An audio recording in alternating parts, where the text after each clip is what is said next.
আজকে একটা সয়াবিন দিয়ে সবজি দিয়ে নিরামিষ তরকারি করব। তার জন্য সয়াবিন একটা আগেই ভাপিয়ে নিয়েছি, পটল নিয়েছি, মিষ্টি আলু নিয়েছি, আলু নিয়েছি, গাজর নিয়েছি, সিম নিয়েছি আর বেগুন নিয়েছি। এবার আগে সয়াবিনটা ভেজে নেব।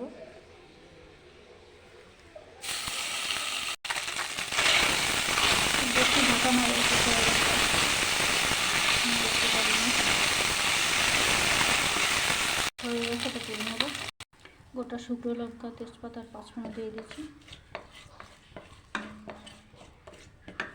এক এক করে সব সবজিগুলো দিয়ে দেবো।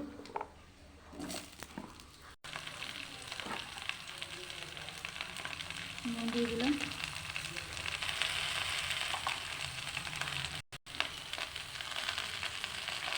জিরে গুঁড়ো দিয়ে দিলাম, হলুদ গুঁড়ো দিয়ে দিলাম, আদার কাঁচা লঙ্কা বাটা দিয়ে দিলাম। আর ভেজে নেবো একটু ভালো করে। সয়াবিনটা দিয়ে দেবো।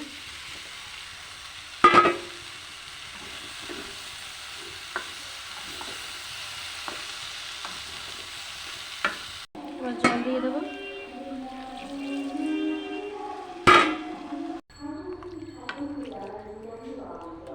আর অনেক রকম সবজি দেওয়া যায়, কুমড়ো, পেঁপে, ফুলকপি। আমি কম দিয়েছি কারণ যত বেশি সবজি দেবো তত সবজির পরিমাণটা বেড়ে যাবে।